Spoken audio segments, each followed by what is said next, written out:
tere, hea kuulaja! Mina olen Hellika Kallaste ja töötan Maaeluministeeriumi toiduohutuse osakonnas. Algava videoloengu teemaks on toidugruppidele kehtivad erinõuded toidualase teabe esitamisel. Käesoleval slaidil on esitatud toidugrupid, mille kohta on kehtestatud koostis- ja kvaliteedinõudeid, sealhulgas märgistamise erinõudeid.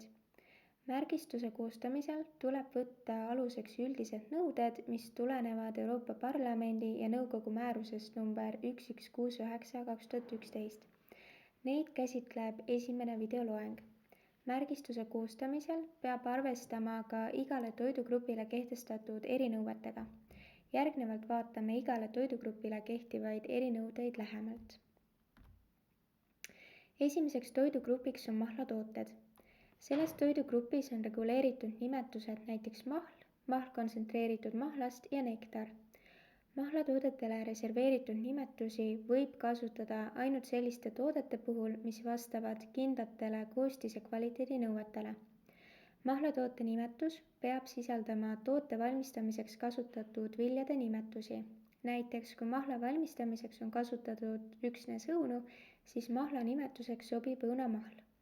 Kui tootele lisatakse hapumaitse reguleerimiseks sidruni või laimimahla kontsentratsiooniga kuni 3 grammi liitri kohta, siis ei pea nende viljade nimetusi mahlatoote nimetuses esitama. Mahlatoote nimetuses kasutatud viljade nimetused märgitakse kaalu alanevas järjekorras. Kui toote koostises on enam kui 3 liiki puuvilju või marju, siis võib nimetuses kasutada näiteks sõnu mitme puuvilja või mitme marja. Puuviljade ja marjade nimetamisel tuleb kasutada korrektseid botaanilisi nimetusi või üldnimetusi, näiteks granadill, mitte passion. Mahlatoodete koostisosade loetelus ei pea esitama aineid, mida kasutatakse mahlatoodetes nende algse sisalduse taastamiseks. Küll aga tuleb täiendava viljaliha või puuviljarakkude lisamisel vastav teave esitada. Kui mahl või nektar on osaliselt või täielikult saadud ühest või mitmest kontsentreeritud tootest, esitatakse märgistusel vastavad sõnad kontsentreeritud mahlast või kontsentreeritud püreest või osaliselt kontsentreeritud mahlast või osaliselt kontsentreeritud püreest. See teave esitatakse toote nimetuse vahetus läheduses taustast hästi eristatavana ja selgelt nähtavana. Nektari puhul esitatakse nimetusega samas vaateväljas minimaalne mahla, püree või nende segusisaldus koos vastavate sõnadega. Teiseks grupiks on džemmid ja teised sarnased tooted. Eestis reguleeritud nimetused on näiteks džemm, ekstra džemm, moos, želee ja marmelaad. Neid nimetusi võib kasutada ainult selliste toodete puhul, mis vastavad jällegi kindlatele koostis- ja kvaliteedinõuetele. Siia gruppi kuuluva toote nimetus peab sisaldama selle valmistamiseks kasutatud puuvilju või marju. Nimetuses kasutatud viljade nimetused märgitakse kaalu alanevas järjekorras. Näiteks moosi puhul, mis sisaldab marjades 60% vaarikaid ja 40% mustikaid, tuleb kasutada nimetust vaarika-mustika-moos. Kui koostises on enam kui 3 liiki puuvilju või marju, võib nimetuses kasutada näiteks sõnu segapuuvilja või segamarja. Siia gruppi kuuluvate toodete märgistusel tuleb esitada puuvilja ja marjasisaldus ning üldsuhkrusisaldus 100 grammi toote kohta, kasutades vastavaid sõnu. Järgmisena vaatame lähemalt meele kehtestatud märgistamise erinõudeid. Mett liigitatakse õiemeeks ja lehemeeks, kuid liigitatakse ka töötlemise ja müügiks pakkumise viisi järgi. Nimetust mesi võib kasutada teatud liiki mete puhul, nendeks on näiteks õiemesi, lehemesi ja vurrimesi. Mee nimetusele, välja arvatud pagarimee ja filtreeritud mee nimetusele, võib lisada teavet, mis viitab õitele või taimedele, millelt mesi on saadud. Selliseks nimetuseks on näiteks kanarpikumesi. Nimetusele lisatav teave võib viidata piirkondlikule päritolule, juhul kui toode pärineb üksnes märgitud kohast. Teavet võib lisada ka eriomaste kvaliteediomaduste kohta. Pagarimee puhul esitatakse toote nimetuse vahetus läheduses sõnad üksnes kuumtöötlemiseks. Kui pagarimesi on toidu koostisosa, siis koostisosade loetelus peab kasutama sõna pagarimesi, kuid toidu nimetuses on lubatud kasutada sõna mesi. Iga mee märgistusel on kohustuslik esitada päritoluriik või riigid, kus mesi on korjatud. 4. toidugrupiks on kondenspiimad ja piimapulbrid. Selles grupis on reguleeritud nimetused näiteks kondenspiim, magustatud kondenspiim, täispiimapulber ja väherasvane piimapulber. Olenevalt tootest esitatakse toidu nimetuse läheduses piimarasva sisaldus või rasvata piima kuivaine kogus. Pulbrite märgistusel tuleb esitada soovitused toote lahjendamise või taastamise kohta ning sel viisil lahjendatud või taastatud toidu rasvasisaldus. Lisaks tuleb esitada müügipakendil teave, ei ole mõeldud toiduks alla 12 kuu vanustele imikutele. 5. grupiks on suhkrutooted. Suhkrutoodetele reserveeritud nimetused on näiteks poolvalge suhkur, suhkrulahus ja glükoosisiirup. Suhkrutoodete nimetusele võib lisada tavaliselt kasutatavaid kvaliteedile viitavaid omadussõnu, mis ei tohi tarbijat eksitada. Teatud toodete puhul peab esitama kuivaine ja invertsuhkrusisalduse. Kui invertsuhkrusiirup sisaldab kristalle, siis peab müügipakendil olema sõna kristalliseerunud. Suhkrutoodete puhul, mille mass on alla 20 grammi, ei pea netokogust esitama. Kui glükoosisiirup sisaldab fruktoosi üle 5% kuivaine massi kohta, tuleb märgistusele esitada nimetus glükoosi-fruktoosisiirup või fruktoosi-glükoosisiirup, olenevalt sellest, kas ülekaalus on glükoosi või fruktoosi kogus. Sama põhimõte kehtib ka kuivatatud glükoosisiirupi nimetuse esitamisel. 6. toidugrupiks on kakao ja šokolaaditooted. Siin grupis on reguleeritud nimetusteks näiteks kakao või kakao, šokolaadipulber, šokolaad. Vähendatud rasvasisaldusega kakaopulbri ja šokolaadijoogi märgistusel tuleb esitada kakao või sisaldus. Osade toodete märgistusel tuleb esitada minimaalne kakao kuivaine sisaldus väljendiga kakao sisaldus vähemalt x%. Minimaalne kakao kuivaine sisaldus tuleb esitada näiteks piimašokolaadi märgistusel. Järgmiseks toidugrupiks on kohviekstrakt ja siguriekstrakt, mille puhul on samuti nimetused reguleeritud. Märgistamise erinõuete kohaselt tuleb pastataolise kohviekstrakti või siguriekstrakti nimetusele lisada sõna pastataoline ning vedela kohviekstrakti või siguriekstrakti nimetusele sõna vedel. Nii vedela kui ka pastataolise toote märgistusel tuleb esitada minimaalne kohvi ja siguri kuivaine sisaldus tarbijale müüdavas tootes. Kui veevaba kofeiini sisaldus kohvi kuivaines on kuni 0,3 massiprotsenti, siis tuleb kohviekstrakti nimetusele lisada sõna kofeiinivaba. Kui vedelale kohvi või siguriekstraktile on lisatud suhkrut, tuleb märgistusel vastav teave esitada, näiteks lisatakse märge pruunistatud suhkruga. Teave peab olema samas vaateväljas kohvi või siguriekstrakti nimetusega.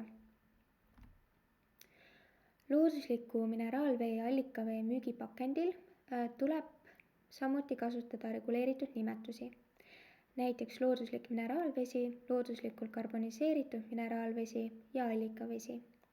Selliste toodete müüginimetuses esitatakse paikkonna, küla või koha nimi, kui see viitab allika või loodusliku mineraalvee allika asukohale ja see nimi ei tohi olla eksitav allika asukoha suhtes. Kui müüginimetus erineb allika või selle kasutuskoha nimetusest, näidatakse allika või selle kasutuskoha nimi müüginimetuses kasutatud suurimatest tähtedest vähemalt 1,5 korda kõrgemate ja laiemate tähtedega. Sama allika vett on keelatud turustada mitme müüginimetuse all. Loodusliku mineraalvee ja allikavee märgistusel on kohustuslik esitada kasutatava allika asukoht ja nimi ning teave vee lubatud töötlemise kohta. Loodusliku mineraalvee märgistusel tuleb esitada ka toote analüütiline koostis. kui loodusliku mineraalvee fluoriidisisaldus ületab kontsentratsiooni 1,5 milligrammi liitri kohta, esitatakse müüginimetuse läheduses ka vastav teave. Lisaks tuleb esitada ka tegelik fluoriidisisaldus loodusliku mineraalvee analüütilises koostises. Loodusliku mineraalvee märgistusel on lubatud kasutada ka teatud väiteid, kui need vastavad kindlatele kriteeriumidele. Viimase toidugrupina, millel on kehtestatud koostise kvaliteedinõudeid, on kaseiinid ja kaseinaadid. Selle grupi reguleeritud nimetused on happekaseiin, laabikaseiin ja kaseinaadid. Kaseinaatide märgistusel tuleb esitada teave katiooni või katioonide kohta. Sõna segu võib toote nimetuses kasutada, kui segu koosneb happekaseinist, laabikaseinist ja kaseinaatidest või vähemalt 2 nimetatud ainest. Koostise osad esitatakse nende sisalduse alanevas järjestuses ja sobivas käändes, lisades sõna segu. Kui segu sisaldab kaseinaate, tuleb esitada ka segu valgusisaldus ja teave katiooni või katioonide kohta. Järgnevalt tuleb juttu toidugruppidest, mille märgistamisel peab arvesse võtma ka turukorralduse määrusest tulenevaid erinõudeid. Sellisteks toidugruppideks on värsked puu- ja köögiviljad, piim- ja piimatooted, värske liha, kanamunad, kalapüügi- ja vesiviljelustooted, oliiviõli või terasvad ning alkohol, sealhulgas viinamarjasaadused. Teatud puu- ja köögiviljade kohta on kehtestatud turustamisstandardid ja nendega koos ka märgistamise lisanõuded. Enamiku värskelt müüdavate puu- ja köögiviljade ning marjade kohta kehtivad üldised turustamisstandardid. Lisaks on aiandustooteid, mis ei ole turustamisstandarditega hõlmatud ja millele kehtivad vaid üldised toidualase teabe esitamise nõuded. Kui müüakse müügipakendis aiandussaadusi, siis on müügipakendil kohustuslik märkida toote nimetus, kui selle sisu pole läbi pakendi nähtav. Pakendaja või lähetaja nimi ja aadress ning päritolu. Teatud juhtudel tuleb esitada lisaks sordi nimi ja kvaliteediklass. Kui aiandussaadusi müüakse lahtiselt, siis tuleb kauba juures esitada toote nimetus ja päritolu. Samuti esitatakse teatud juhtudel ka kvaliteediklass ja sordinimi. Õunte puhul on näiteks sordi nimetuseks liivikul Trenet. Piima- ja piimatoodete puhul tuleb kasutada Euroopa Liidu õigusaktidega kaitstud nimetusi, kui need vastavad kindlatele koostisnõuetele. Eraldi on reguleeritud joogipiima nimetused ja piimatoodetele reserveeritud nimetused. Kui tegemist ei ole lehmapiimaga, tuleb ära märkida, millise loomapiimaga on tegu. Oluline on see, et taimedest saadud jooke ei tohi nimetada piimaks ega kasutada ka nende nimetustes muid piimatoodetele reserveeritud nimetusi. Joogipiima nimetust võib täiendada sõnadega, mis kirjeldavad piima töötlemist, kvaliteediklassi või lisatavaid aineid, näiteks piim D-vitamiiniga. Piim rasvasisaldusega X% märgistusel esitatakse toote rasvasisaldus 10 täpsusega. Rasvasisalduse märge peab olema toote nimetusega samas vaateväljas. Täispiimal, madala rasvasisaldusega piimal ja rasvatul piimal ei pea rasvasisaldust esitama. Järgmiseks grupiks on värske liha. Sea, lamba, kitse ja kodulinnu liha märgistusel peab olema kirjas, millistes riikides on loom kasvatatud ja tapetud. Kui liha on saadud loomadelt, kes on sündinud, kasvanud ja tapetud ühes riigis, võib kasvatamise ja tapmise kohale viitavad märked asendada sõnaga päritolu, millele järgneb riigi nimi. Kui Euroopa Liitu imporditud liha puhul ei ole kogu kasvatamist puudutav teave kättesaadav, siis võib märgistusel kirjutada kasvatatud kolmandas riigis ja tapetud, millele järgneb vastava riigi nimi. Märgistusel peab olema ka lihapartii identifitseerimise kood ning teave tuleb esitada nii müügipakendis liha märgistusel kui ka müügipakendisse pakendamata liha müügikohas. Sea, lamba, kitse ja kodulinnu lihast valmistatud hakkliha päritolu esitamisel on lubatud kasutada lihtsustatud süsteemi ning täpset riiki ei pea esitama. Päritoluteabe esitamisel viidatakse üldiselt kas Euroopa Liidule, kolmandatele riikidele või nii liidule kui ka kolmandatele riikidele. märgistusel tuleb esitada ka lihapartii identifitseerimise kood. Müüginimetused, mida kasutatakse alla 12 kuu veiste liha puhul, on vasikaliha ja noorloomaliha. Edasised nõuded, millest juttu tuleb, hõlmavad aga igas vanuses veiste liha. Veiseliha puhul peab märgistusel kirjas olema, millistes riikides on loom sündinud, peetud, tapetud ning liha lõigatud või tükeldatud. Samuti peab olema esitatud tapamaja ja lihalõikuse ettevõtte tunnusnumber. Kui loom on sündinud, peetud ja tapetud ühes ja samas riigis, võib päritoluandmed esitada märkega päritolu, millele järgneb riigi nimi.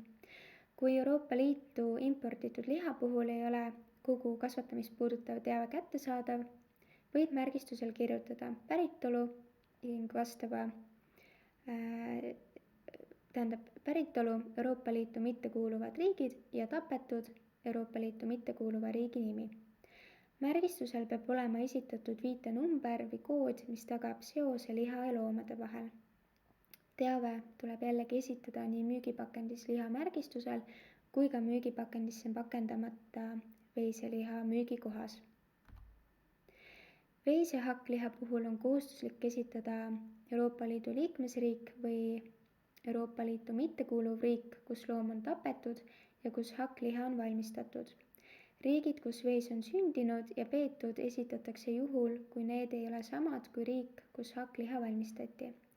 Märgistusel peab olema esitatud ka viitenumber või kood, mis tagab seose liha ja loomade vahel. Lisaks võib esitada täpsustavad andmeid liha päritolu ning hakkliha valmistamiskuupäeva kohta.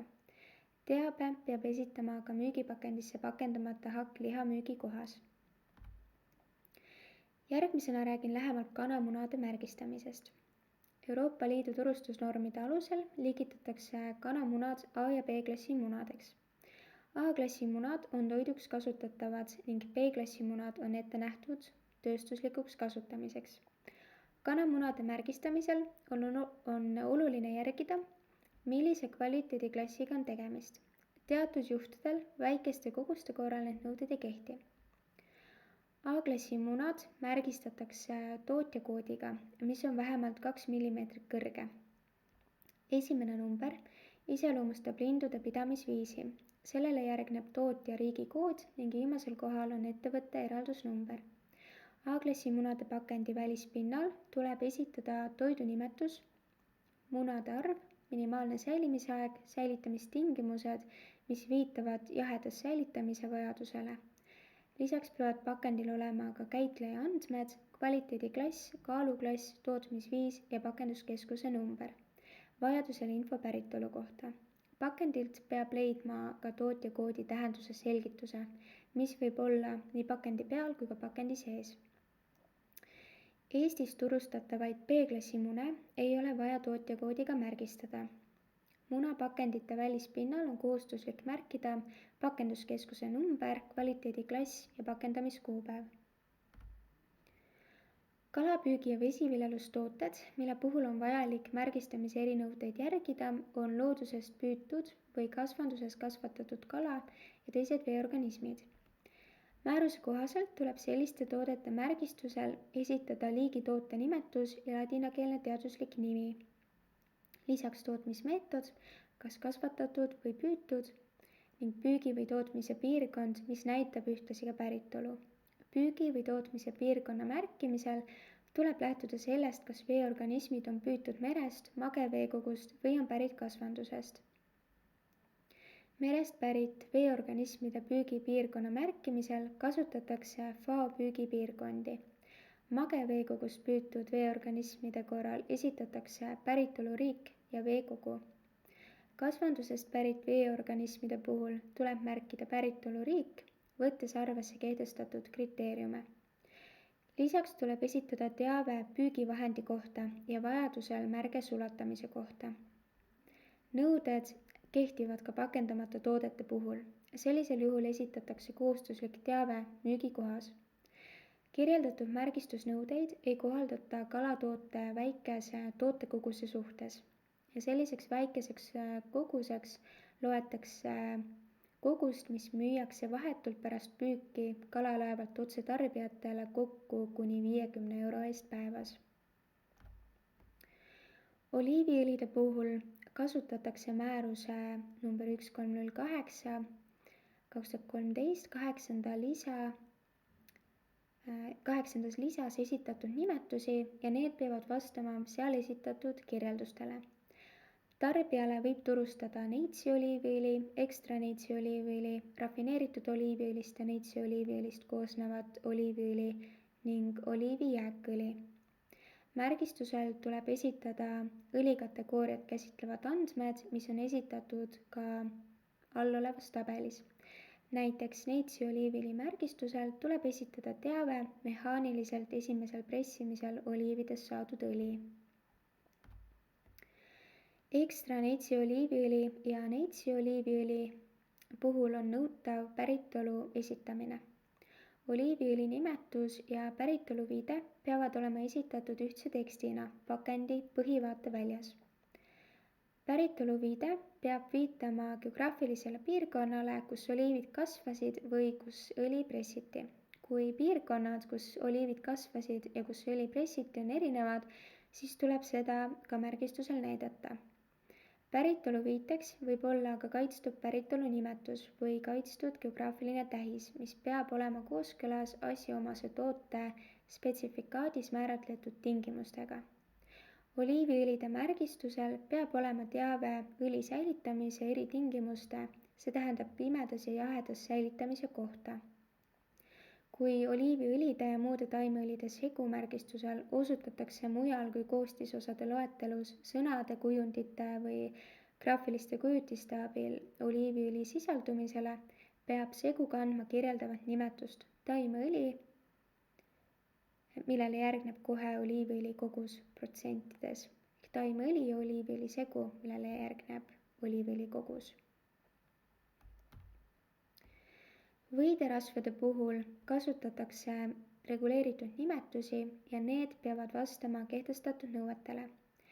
Võiderasvad liigituvad 3 gruppi: piimarasvad, rasvad ja taimseid ning loomseid rasvu sisaldavad rasvad. Piimarasvade grupis on tooted, mis ei sisalda muid rasvu peale piimarasva. Sellesse gruppi kuuluvad erineva rasvasisaldusega võid ja piimarasva võided. Rasvade gruppi kuuluvad taimsed ja või loomsed rasvad, millest piimarasv võib moodustada kuni 3%. Siia kuuluvad margariinid ja rasvavõided. Taimsetest ja loomsetest toodetest kokku segatud rasvade grupis on tooted, mis sisaldavad nii taimseid kui ka loomseid rasvu. Nendes rasvasegudes võib piimarasv moodustada 10–80% ning siia kuuluvad erinevad rasvasegud ja rasvaseguvõided. Võiderasvade nimetustega on seotud mitmed erandid. Kui või on valmistatud otse piimast või koorest, on lubatud koos nimetusega või kasutada mõistet traditsiooniline. Nimetuse asemel poolrasvane margariin võib kasutada nimetust minariin või halvariin. Sõna taimne võib kasutada koos margariini müüginimetusega, kui toode sisaldab taimset rasva ning mitte üle 2% loomset rasva. Ning toodete puhul, mille rasvasisaldus ei ole üle 62%, võib kasutada väljendeid vähendatud rasvasisaldusega või light ning neid võib kasutada ka väljendite 3/4 rasvane ja poolrasvane asemel. Alkohoolsete jookide kirjeldused ja nende puhul kasutatavad nimetused on rangelt reguleeritud. Seaduslikke nimetusi tohib kasutada vaid määratlustele vastavate jookide puhul. Erinevad alkohoolsed joogid, millele kehtivad erinõuded, on puuvilja- ja marjavein, siider, perri, õlu, piiritusjoogid, viinamarjaveinid ja aromatiseeritud veinitooted. Erinõuded on esitatud vastavates määrustes. Näiteks puuvilja- ja marjaveinide kirjeldavas liitsõnalises nimetuses peab sõnale vein eelnema veini peamise tooraine nimetus, näiteks ploomivein. Peamise tooraine nimetuse asemel võib veini nimetuse eesosa sisaldada sõnu puuvilja, marja või puuvilja-marja, kui on kasutatud erinevaid tooraineid, millest ükski ei ole domineeriv. Piiritusjoogi seaduslikule nimetusele võib lisada üldtuntud nimetuse, mida teatakse joogi nimetusena liikmesriigis, kus seda müüakse, ilma tarbijat eksitamata ning vajaduseta täiendavalt selgitada. Küll aga on oluline silmas pidada, et seaduslikku nimetust ei tohi jätta märkimata ja neid ei tohi ka tõlkida. Alkohoolse joogi puhul, mis ei vasta mitte ühegi teise alkohoolse joogi määratlusele, on piiritusjoogi, kääritatud joogi, vee või muu alkohoolse joogi kokkusegamisel saadud, kasutatakse seaduslikku nimetust muu alkohoolne jook. Alkohoolsete jookide puhul, mille etanoolisisaldus on üle 1,2 mahuprotsendi, tuleb esitada tegelik etanoolisisaldus mahuprotsentides. Õllemärgistusel esitatakse etanoolisisaldus, kui see on üle 0,5 mahuprotsendi. Toidualase teabe määruses on mitmeid erandeid jookide kohta, mille etanoolisisaldus on üle 1,2 mahuprotsendi. Esitama ei pea koostisosade loetelu ning toitumisalast teavet. Kui toitumisalast teavet esitatakse, tuleb märkida üksnes energiasisaldus või kogu kohustuslik toitumisalane teave. Säilimisaega ei pea märkima jookidel, mille etanoolisisaldus on vähemalt 10 mahuprotsenti ja ei pea esitama ka veinidel, liköörveinidel, vahuveinidel, aromatiseeritud veinidel ja sarnastel toodetel, mis on saadud muudest puuviljadest kui viinamarjad ning vastavasse rubriiki kuuluvatel jookidel, mis on saadud viinamarjadest või viinamarjavirdest. Alkohoolse joogi müügipakendi märgistus võib olla võõrkeelne, kui müügikohas esitatakse teave eesti keeles. Viinamarjade veinide märgistusel tuleb esitada nimetus kooskõlas määruse number 1308 7. lisa 2. osaga. Kaitstud päritolu nimetuse või kaitstud geograafilise tähisega veinide puhul peab märgistusel olema väljend kaitstud päritolu nimetus või kaitstud geograafiline tähis ning kaitstud päritolu nimetuse või kaitstud geograafilise tähise nimetus. Selliste veinide puhul võib ära jätta määruse number 1308 7. lisa 2. osas toodud nimetuse. Väljendi kaitstud päritolu nimetus või kaitstud geograafiline tähis võib ära jätta, kui märgistusel on esitatud traditsiooniline nimetus toote spetsifikaadi kohaselt. Lisaks peab märgistusel olema teave lähtekoha ja villija kohta. Vahuveini, gaseeritud vahuveini, kvaliteetvahuveini ja aromaatse kvaliteetvahuveini puhul on vajalik esitada ka suhkrusisaldus. Kui tegemist on gaseeritud vahuveini või poolvahuveiniga, siis peab kasutama nimetusi gaseeritud vahuvein ja gaseeritud poolvahuvein. Sellistele nimetustele lisatakse samas kirjatüübis sama suures kirjas sõnad saadud süsinikdioksiidi lisamise teel või saadud süsinikanhüdriidi lisamise teel. Allergiat või talumatust tekitavate ainete või toodete puhul kasutatakse sulfitite, piima ja piimatoodete, munade ja munatoodete puhul kindlaid väljendeid, millele võib lisada vastavas määruses esitatud piktogramme. Euroopa Liidus on kasutusel geograafiliste tähiste süsteem, mis võimaldab ettevõttel kaitsta konkreetse päritolu ja traditsioonilise nimetusega toodet ebaõiglase konkurentsi eest. Registreeritud nime võivad kasutada kõik tootjad, kes asuvad konkreetses geograafilises piirkonnas ja toodavad registreeritud spetsifikatsioonile vastavat toodet. Kaitstud nimetuste tõlkimine ei ole lubatud. Keelatud on kasutada ka nimetusi, millele on lisatud väljend stiil, liik, toodetud nägu või muu samalaadne väljend, mis võib tarbijat eksitada ning seeläbi kahjustada algupärase toote mainet ja turupositsiooni. See põhimõte kehtib ka juhul, kui neid tooteid kasutatakse muu toidu koostisosana. Näiteks ei saa kasutada nimetust fetasalat, kui salati koostises ei kasutata fetajuustu. Samuti ei ole lubatud nimetus feta stiilis juust. Kaitstud päritolu nimetuse tähist kasutatakse toote puhul, mis pärineb kindlast geograafilisest piirkonnast ning ka tootmine, töötlemine ja valmistamine toimuvad sealsamas. Kaitstud päritolu nimetust omab näiteks fetajuust, mida võib valmistada üksnes Kreekas. kaitstud geograafilist tähist kasutatakse toote puhul, mis pärineb teatavast kohast, piirkonnast või riigist ning vähemalt üks tootmisetapp peab toimuma määratletud geograafilises piirkonnas. Kaitstud geograafilist tähist omab näiteks Estonian vodka ja käesoleval aastal registreeriti ka nimetus sõir. Garanteeritud traditsiooniline toode on toode, mis on valmistatud traditsioonilisest toorainest, on traditsioonilise koostisega või valmistatud traditsioonilisel viisil. Nimetus ei tohi olla seotud kindla geograafilise piirkonnaga. Selliseks tooteks on näiteks mozzarella juust, mida võib valmistada ka Eestis, kuid see peab olema valmistatud traditsioonilisel viisil. Eraldi reguleeritud toidugrupid on ka uuendtoit, eritoidud, toidulisandid, lisaained, lõhna-maitseained, geneetiliselt muundatud toit ja külmutatud toit. Järgnevalt tuleb juttu igale toidugrupile kehtestatud märgistamise erinõuetest ning pöörame tähelepanu ka gluteeni ja laktoosisisaldusega seotud väljendite kasutamisele. Uuendtoit on toit või toidu koostisosad, mida pole enne 15. maid 1997. aastat Euroopa Liidu territooriumil inimeste toiduna olulisel määral kasutatud. Uuendtoidu kasutamise loa annab komisjon ning turule lubatud uuendtoidud on kantud loetelusse, kus on kirjas ka kasutustingimused ning täiendavad märgistuse nõuded. Ja sealt võib leida ka teavet chia-seemnete kohta.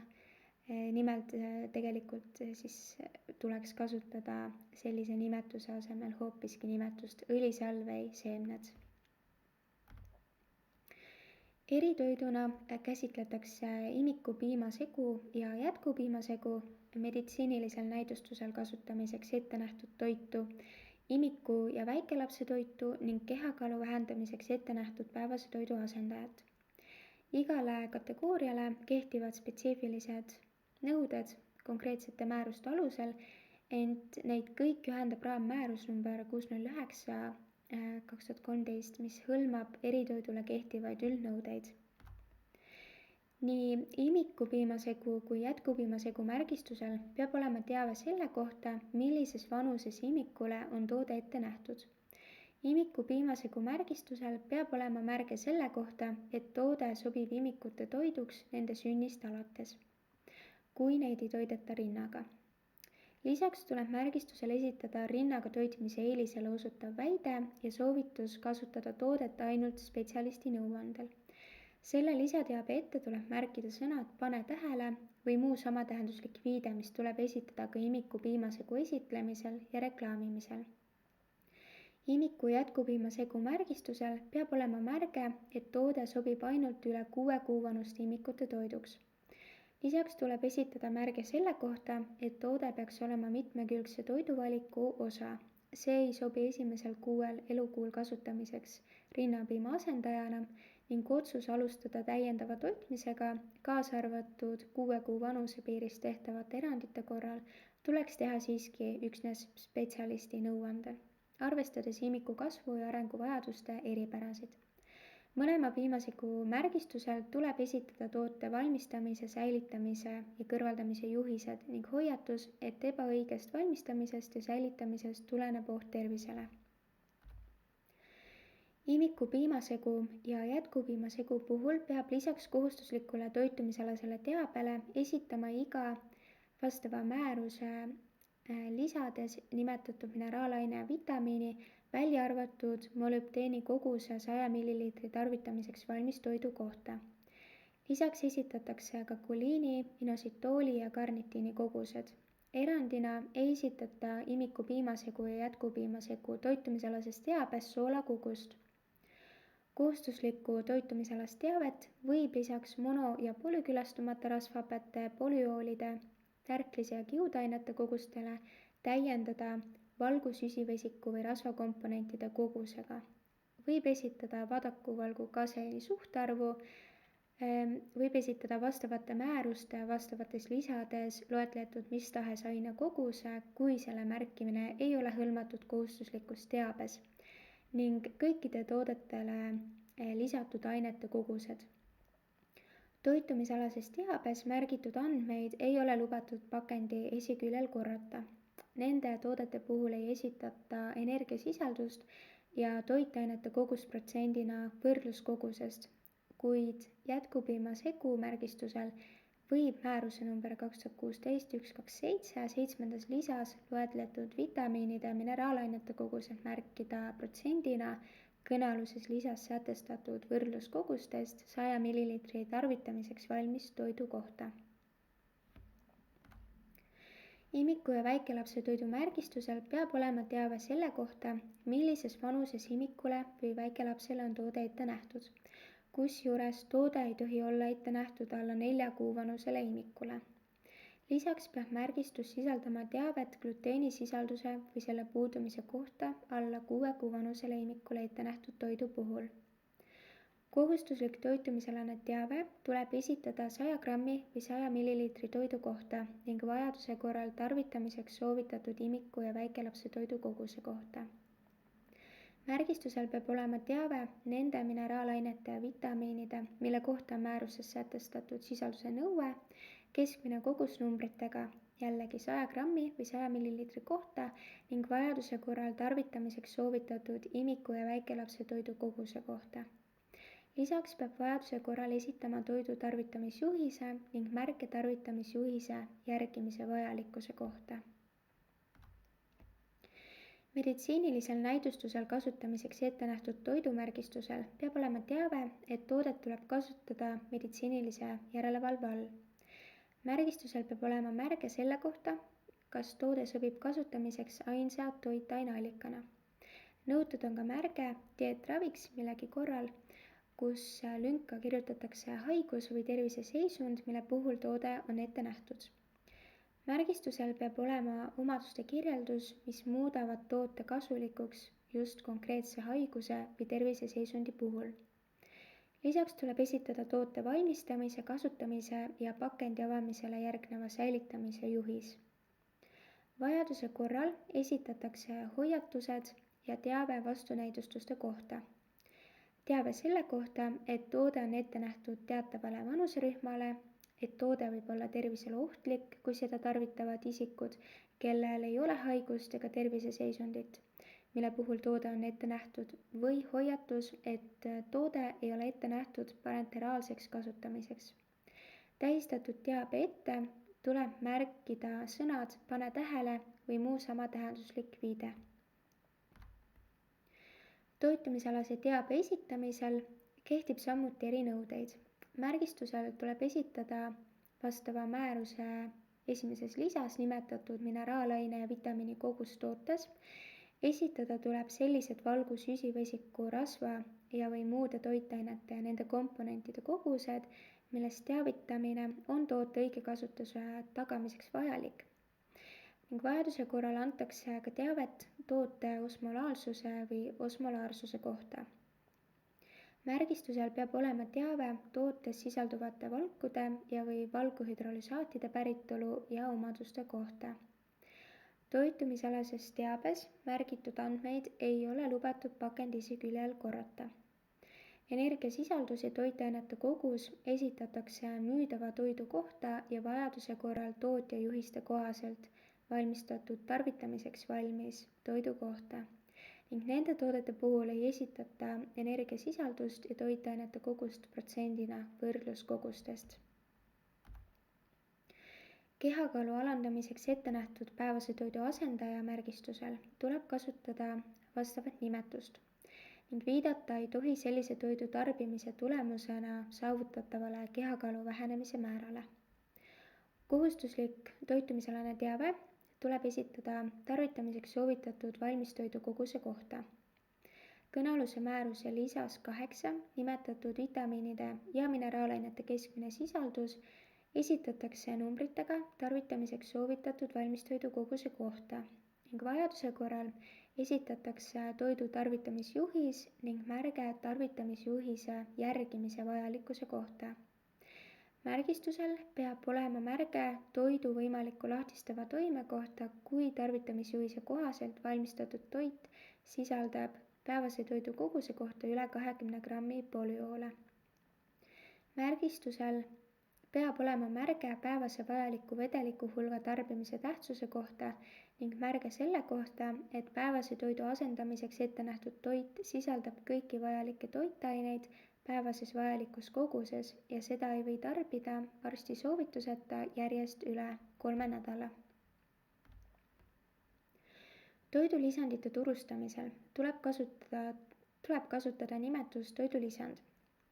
Märgistusel tuleb esitada toodet iseloomustava toitaine või muu aine grupi nimetus või viide nende iseloomulike omaduste kohta. Esitada tuleb päevane tarbimiseks soovitatav kogus ning hoiatused. Esiteks hoiatus selle kohta, et päevaseks tarbimiseks soovitatavat kogust ei ületataks. Teiseks hoiatus selle kohta, et toidulisandit ei kasutataks mitmekesise toitumise asendajana ning hoiatus, et toodet hoitaks lastele kättesaamatus kohas. Toidulisandi märgistus ei tohi viidata sellele, et tasakaalustatud ja mitmekesine toitumine ei taga vajalikku toitainete kogust. Lisaks tuleb esitada ka toitaine sisaldus ja teave toitaine sisalduse kohta protsendina täiskasvanu päevasest võrdluskogusest. Järgmiseks teemaks on lisaained. Lisaks tavapärasele asjakohasele toidualasele teabele peab olema lisaaine märgistusel esitatud iga lisaaine nimi ja e-number või müüginimetus, mis sisaldab iga lisaaine nime ja e-numbrit. Erandina eelmisest punktist peab lauamagusaine müüginimetus sisaldama kindlat mõistet ning selle koostisse kuuluva magustava aine või magustavate ainete nimetusi. Näiteks sobib nimetuseks ksülitoolil põhinev lauamagusaine. Märgistusel peab olema märge toiduks või piiratud kasutamine toidus või täpsem viide selle ettenähtud kasutusele toidus. Polüoole sisaldava lauamagusaine märgistusel peab olema hoiatus, üleliigne tarbimine võib põhjustada kõhulahtisust. Aspartami ja või aspartam atsesulfaamsoola sisaldava lauamagusaine märgistusel peab olema hoiatus, sisaldab fenüülalaniini allikat. Teatud toiduvärve sisaldavate toitude märgistusel tuleb esitada märge, mis annab teavet selle kohta, et toiduvärv võib avaldada kahjulikku mõju laste aktiivsusele ja tähelepanuvõimele, välja arvatud juhul, kui toiduvärvi on kasutatud lihatoodete märgistamiseks, tervisemärgi või muu märgiga või munakoorte tembeldamiseks. Reguleeritud on ka teabe liikumine tarneahelas. See, millist teavet tuleb anda lisaainete kohta siis, kui neid müüakse jaekaubandusele eelnevates etappides. Lõhna- ja maitseainete märgistusel tuleb kasutada müüginimetust lõhna- ja maitseained või lõhna- ja maitseaine veelgi täpsemat nimetust või kirjeldust, näiteks vaarika lõhna- ja maitseaine. Lisaks tavapärasele asjakohasele toidualasele teabele peab olema pakendil esitatud kas märge kasutamiseks toidus või piiratud kasutamine toidus või täpsem viide ettenähtud kasutusele toidus. Sõna looduslik võib lõhna- ja maitseaine kirjeldamiseks kasutada üksnes juhul, kui lõhna- ja maitse komponent sisaldab ainult lõhna- ja maitsepreparaate ja või looduslikke lõhna- ja maitseühendeid. Väljendit looduslik lõhna- ja maitseühend võib kasutada üksnes lõhna- ja maitseainete kohta, mille lõhna- ja maitsekomponent sisaldab ainult looduslikke lõhna- ja maitseühendeid. Ka lõhna- ja maitseainete puhul on eraldi märgistamise erinõudeid, kui neid müüakse jaekaubandusele eelnevates etappides. Järgmiseks teemaks on geneetiliselt muundatud toit. Geneetiliselt muundatud toidu puhul kehtib põhimõte, et geneetilisest muundamisest peab teada andma ja seda tuleb teha ka pakendamata toidu puhul. Kui toidu koostisosa on geneetiliselt muundatud, siis tuleb koostisosa nimetuse järel esitada sõnad geneetiliselt muundatud või lisada juurde ka konkreetne koostisosa nimetus. Kui koostisosade loetelu puudub, peab vastav teave olema selgelt märgistusel.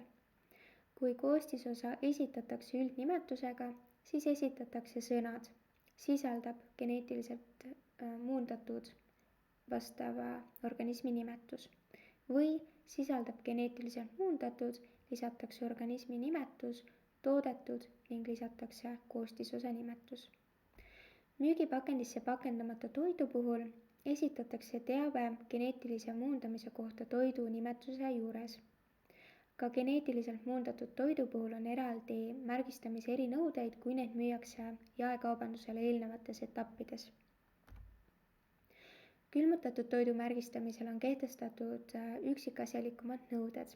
Eestis on need nõuded kehtestatud põllumajandusministri määrusega number 114, külmutatud toidu käitlemise ja toidualase teabe esitamise nõuded, vastu võetud 2014. aastal. Ning need nõuded ei kehti jäätise ega toidujää kohta. Külmutatud toidu müügipakendil tuleb esitada toidu nimetuse juures sõna sügavkülmutatud või külmutatud. Märgistusel esitatakse aeg, mille jooksul võib külmutatud toitu säilitada ning säilitamistemperatuur või asjakohase säilitamisseadme tüüp või siis andmed mõlema kohta. Näiteks võib märkida säilitamine sügavkülmikus temperatuuril -18 kraadi. Või alla selle kuni parim enne tähtpäevani. Märgistusel tuleb esitada toidupartii tähistus ja juhis pärast sulatamist uuesti mitte külmutada või sulanud toitu uuesti mitte külmutada või muu sama tähendusega väljend. Reguleeritud on ka teabe liikumine tarneahelas ehk see, millist teavet tuleb anda külmutatud toidu kohta siis, kui seda müüakse jaekaubandusele eelnevates etappides. Viimaks jõudsime toidukomponentidega seotud väljenditeni. Gluteenivabu toite reguleerib komisjoni rakendusmäärus number 828 aastast 2014 ning need nõuded kehtivad nii müügipakendis toidu kui ka müügipakendisse pakendamata toidu kohta teabe esitamisel. Kui tarbijale soovitakse anda teavet gluteeni puudumise kohta toidus või gluteenisisalduse vähendamises toidus, siis seda tehakse üksnes väljenditega gluteenivaba või väga väikese gluteenisisaldusega, võttes arvesse ka vastavaid gluteenisisalduse piirmäärasid. Nimetatud väljendeid ei asendata muude samatähenduslike väljenditega, näiteks väljendit gluteenivaba ei asendata väljendiga ei sisalda gluteeni. Väljendit gluteenivaba ei ole lubatud kasutada, kui kõik samalaadsed toidud ongi gluteenivabad, näiteks mahlad ja kala. Lisaks väljendile gluteenivaba võib gluteenivabadel müügipakendis toodetel leida ka rahvusvaheliselt tunnustatud gluteenivaba toidu kaubamärgi läbikriipsutatud viljapea. Ning Eestis sisaldab seda kaubamärki Eesti Tsöliaakia Selts. Piima ja piimatoodete puhul kasutatakse laktoosiga seotud väljendeid. Põhjamaades ja ka Eestis lähtutakse hetkel Põhjamaade ekspertide raportist, mille kohaselt saab kasutada väljendeid laktoosivaba ja madala või väikese laktoosisisaldusega.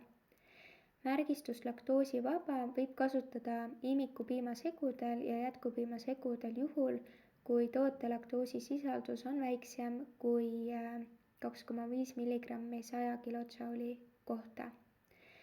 Teistele toitudele eraldi nõudeid laktoosivaba märgistuse kasutamiseks ei ole kehtestatud. Loengu lõpetuseks kordan üle, et üldised märgistamise nõuded tulenevad Euroopa Parlamendi ja Nõukogu määrusest number 1169, kuid märgistuse koostamisel peab arvestama erinevatele toidugruppidele kehtivate erinõuetega.